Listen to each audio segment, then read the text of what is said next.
여러분은 USSF, 혹은 미합중국 우주군이라고 들어보셨을 겁니다. 미국인들 대부분이 쓸데없는 돈 낭비라고 까고 있는 이 미합중국 우주군이 왜 아직까지 시기상조이며 삽질인지 거기에 대해서 알아보는 시간을 한번 가져보도록 하겠습니다. 여러분 다 같이 가보시죠. 예!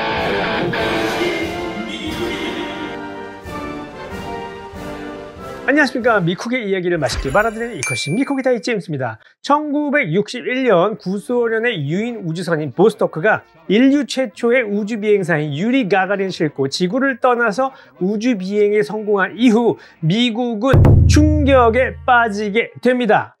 1960년대 후반에는 구소련을 압도하면서 미국은 이후 반세기 이상 우주 관련 분야에서 세계적인 리더가 됩니다. 하지만 오랜 냉전의 영향으로 시간이 지나자 미국 대중들은 우주보다는 국가안보나 경제개발 혹은 국민에게 세금이 쓰여지길 원하게 되고 정부나 대통령도 우주 개발에 대한 의지를 잃어버립니다. 1972년 아폴로 17호 이후에 더 이상 미국 사람들은 달에 우주인을 보내지 않게 되죠. 그 후 2000년대에 들어서도 미 항공우주국인 나사는 정부의 제대로 된 펀딩을 받지 못하고 결국 계획했던 스페이스 프로그램들을 줄줄이 취소하게 되었죠. 나사가 휘청이는 과정에서 스페이스 프로그램들은 2000년대 초에 들어와서 일론 머스크의 스페이스X나 제프 베이조스의 블루 오리진 같은 민간 기업으로 넘어가는 분위기가 형성이 됩니다. 이런 분위기 속에서 2019년 미국을 들썩거리게 하는 놀라운 일이 터지고 마는데요. 바로 그것은 트럼프 대통령의 우주군 창군이었습니다.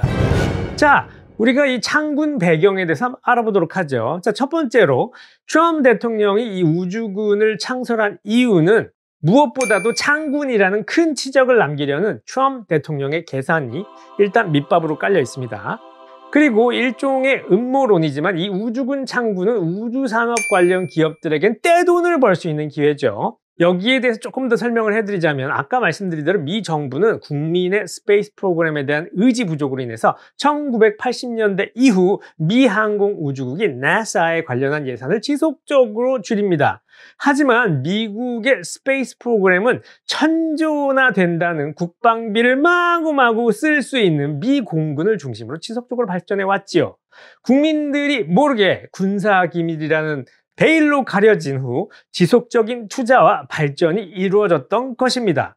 만일 이런 상황 속에서 우주군이 창군이 된다면 우주안보 관련 국방비를 대놓고 더 책정해서 공군에서 쓰던 그 소극적인 우주안보 관련 예산이 아닌 대형 우주 관련 사업이 합법적으로 우주군을 통해서 진행될 수가 있겠죠. 그렇다면 누구한테 이득이 가느냐? 그것은 바로 우주 관련 사업을 하는 민간 기업에 어마어마한 자금이 투여될 수 있겠죠. 자, 그렇다면 우주 개발 관련 프로그램 수혜자들, 민간 기업들이죠. 이 기업들과 트럼프 대통령과의 관계가 있느냐 없느냐? 그건 아무도 모릅니다.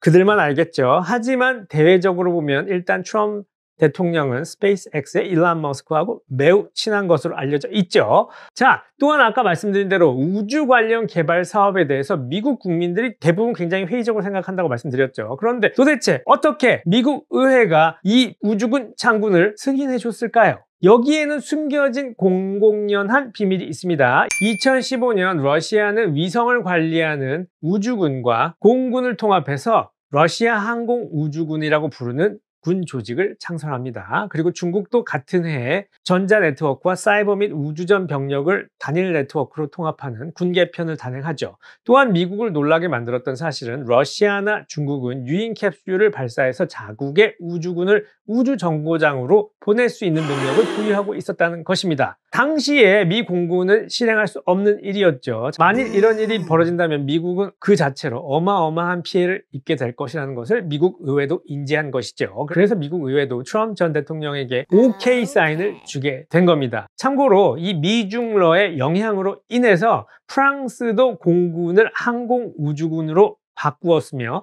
이에 질세라 일본도 공군 자위대를 항공우주 자위대로 개명한다고 합니다.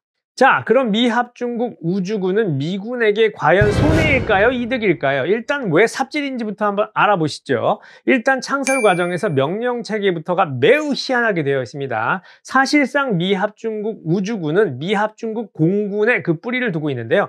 우주군의 전신은 미 공군 우주사령부입니다. 사실상 창군이 아닌 공군의 일부를 뚝 잘라서 따로 조직화한 것이죠. 그리고 실제로 미 우주군은 아직도 미 공군부 소속입니다. 그리고 공군부 장관의 휘하에 있죠. 그래서 사실상 미 공군의 허락이 없이 독립적인 군사작전이 불가능한 상황입니다.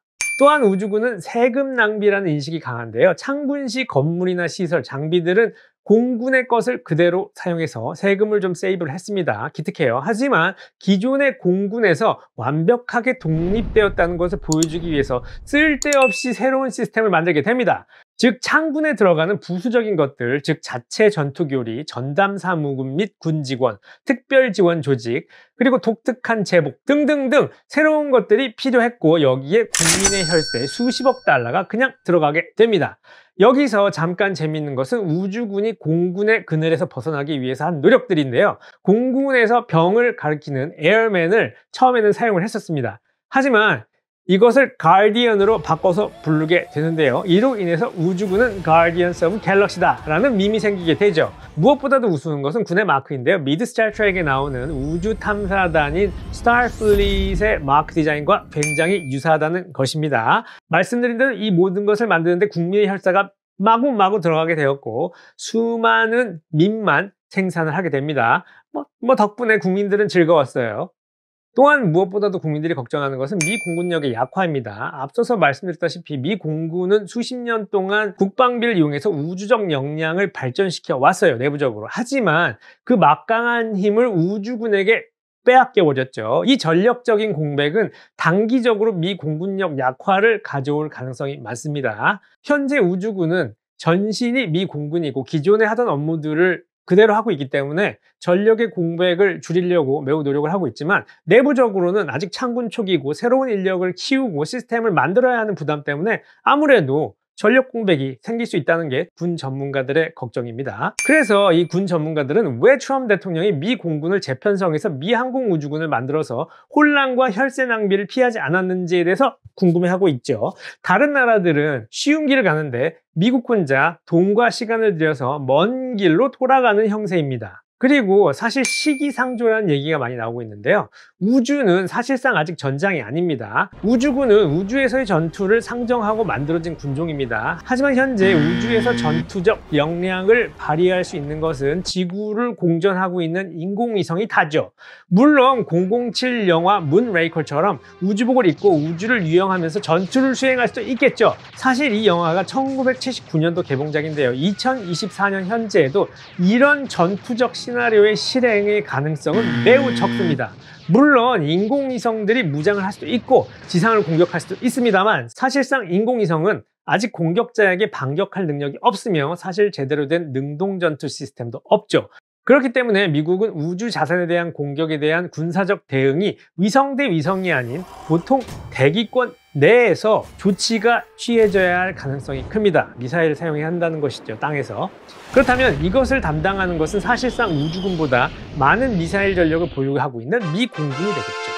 따라서 우주군이 전투를 할 일도 없으며 우주를 아직 전투 현장이라고 부르기에는 부적절하다고 볼 수 있습니다. 만일 외계인이 침공한다 해도 현재 우주군이 대기권 밖에서 할 수 있는 일은 별로 없다고 보여집니다.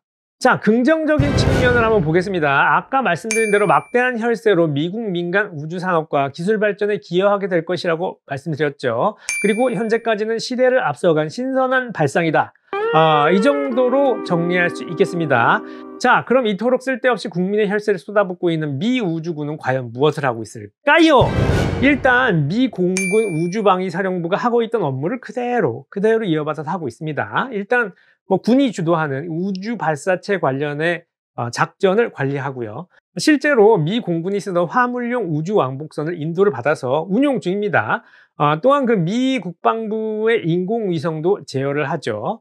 그리고 전 세계의 탄도미사일 발사도 모니터링합니다. 그리고 인공위성 관련 사이버 작전도 맡고 있습니다. 해킹당하면 안 되니까요. 그리고 우주 및 인공지능 관련 기술 개발과 연구 지원도 하는데요. 역시 군 조직답게 자체 개발이 아닌 하청이나 외주가 주를 이루고 있습니다. 이 모든 것이 아직 미 공군 때부터 실행을 했거나 계획이 되었던 임무들이라는 것이죠.